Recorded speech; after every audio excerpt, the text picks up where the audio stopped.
অতীতে রাজনৈতিক অনুষ্ঠান থেকে শুরু করে প্রায় সবখানেই দেখা যেত বিভিন্ন কোম্পানির মাইক। হাতে গোনা কয়েকটি মাইক কোম্পানির ছিল একচেটিয়া ব্যবসা। কিন্তু গণ অভ্যুত্থান পরবর্তী সময়ে বিএনপি, জামাত, এনসিপি থেকে শুরু করে বৈষম্য বিরোধী ছাত্র আন্দোলনের মিছিল মিটিংয়ে সবচেয়ে বেশি দেখা যাচ্ছে রাজ কোম্পানির মাইক।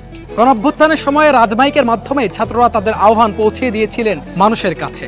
গণ অভ্যুত্থান পরবর্তী সময়ে ছাত্ররা থেকে শুরু করে বিএনপি, জামাতের বিভিন্ন প্রোগ্রামে কিন্তু এই রাজমাইকের এই মাইকটিকে আমরা দেখতে পাই। কেনই বা ছাত্রদের প্রোগ্রাম থেকে শুরু করে বিএনপি, জামাতের সকল প্রোগ্রামে রাজমাইকের এই সাউন্ড সিস্টেমকে দেখা যায়? কখনো কি প্রশ্ন জেগেছে মনে, কোটা আন্দোলন থেকে শুরু করে জুলাই আন্দোলন বেশিরভাগ কর্মসূচিতেই ছাত্র জনতাকে দেখা গিয়েছে রাজমাইকের মাধ্যমেই রাজপথে স্লোগান তুলতে। সংঘর্ষ, সংঘাত সব পরিস্থিতিতেই রাজ কোম্পানির মাইক ছাত্র জনতার হাতে দেখা গিয়েছে। আমাদের রাজমাইকটা ইউজ করে বেশিরভাগ ছাত্র রাজনীতি দলের মধ্যে নাগরিক ঐক্য আছে, বিএনপি আছে, জামাত আছে, গণ অধিকার পরিষদ আছে, ওয়াকার্স পার্টি আছে। রাজমাইকটা আমাদের 17 সাল থেকেই ছাত্ররা ইউজ করে আছে। এই পরিস্থিতির উপরই এরা ওই রাজমাইকি হলি রাজমাইকি কল দেয়। আমরা রাজমাইকটা সার্ভিস দিই সব জায়গায়। আমার এটা ব্যবসা অঙ্গ ঠিকই রাখতে হবে, দূরে রাখতে হবে। হামলা দেখে ভয় ভয়ে একটা ব্যবসা ছেড়ে দেওয়া যাবে না। সেজন্য আমরা সব জায়গায় আমরা রাজমাইক চালাই। আর রাজমাইকটা সবাই ইউজ করে, একমাত্র সার্ভিস ভালো। যত কোয়ালিটি আছে সব থেকে রাজমাইকের সার্ভিস ভালো। জীবনের সব আয়োজন এখানে একসাথে।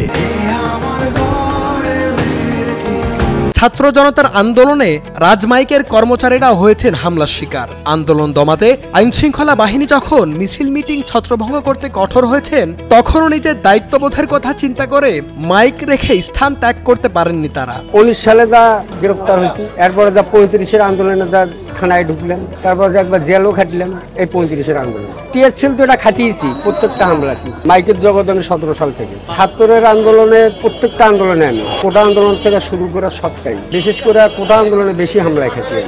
এরপরে আসে যে গণ অভ্যুত্থানে যে 24 তারিখ 25 তারিখের এই আন্দোলন। কোম্পানিও ভয় পায় না, যে কোনো জায়গায় অর্ডার দিব উনি মাইক পাঠিয়ে দিবে। আমরা মাইক নিয়ে চলে যাই, আমরাও ভয় পাই না, আমরা মাইক নিয়ে চলে যাই। এই একটা মনে করো ওদের খুব ভালো লাগে যে আমরা চাইলেই পাই, সেই জন্য মনে করো রাজমাইকই ব্যবহার করে। জুলাই আন্দোলনের সময় যখন কারফিউ জারি করা হয়, তখন ব্যবসায়িক ক্ষতি এবং ভয়ের আশঙ্কায় অন্য কোনো কোম্পানি সভা সমাবেশে তাদের মাইক পাঠায়নি। কিন্তু এসব আশঙ্কা, ভয়ভীতি পাশ কাটিয়ে রাজমাইকের কর্মচারীরা ছিল মাঠে, এমনটি দাবি করেছেন তারা। যে কারণে আন্দোলন পরবর্তী বাংলাদেশে তারা হয়েছেন গণ অভ্যুত্থানের সাক্ষী। ব্যবসা এটা রাজমাইকের ব্যবসা, এটা তো করতেই হবে। হামলা থাকলে তাতে হবে, তখন কিন্তু ডেইলি হবে, তাও দায়িত্ব হবে। এক জায়গায় হামলা আছে, ওই জায়গায় রাজমাইক আছে। অনেকে রাজমাইক দিতে এরা ভয় পায়, ভাঙচুর হবে। আমরা ভাঙচুর হলো আমরা ওখানে মাইক নিয়ে যাই। যেমন জনকণ্ঠ অফিসে হামলা লেগে আমার মাইক ভেঙে দিল, তারপর আমরা কাজ করতে থাকি। কাজ করলে তো হামলা হবেই। আর তাই গণ অভ্যুত্থান পরবর্তী সময়ে ছাত্র জনতা থেকে শুরু করে বিভিন্ন রাজনৈতিক অনুষ্ঠানে দেখা যায় রাজমাইক। যে কারণে একসময় এই সাউন্ড সিস্টেমের ব্যবসা ভালো না চললেও এখন চলছে পুরোদমে। এর আগে টায়ার মাইক ছিল, ও যখন সরে গেছে, তারপর কোয়ালিটি তার আগে ছিল, এরপরে রাজমাইকই প্রচারে উঠে গেছে। অভ্যুত্থানে আমরা বিভিন্ন ধরনের মিছিল মিটিং এ মাইকটা ভাড়া দিই, অনেকে দেয় না, ভয়ে দেয় না। পুলিশের হামলা হয়, নানান ধরনের মিছিল মিটিং টিয়ারশেল মারে, গুলি মারে, এইগুলো অনেকে রাজমাইকটা এইভাবে রাজমাইকটা বেশি উৎসাহিত পাইছে আর কি। তাদের কাছে সবচেয়ে ভালো লাগার বিষয় হলো 24-এর গণ অভ্যুত্থানের সাক্ষী হওয়া। আবারও যদি জুলাই আসে বাংলার রাজপথে, সেখানেও ছাত্র জনতার সভা সমাবেশে দেখা যাবে রাজমাইক, এমনটি আশা করেন প্রতিষ্ঠানটির কর্মচারীরা।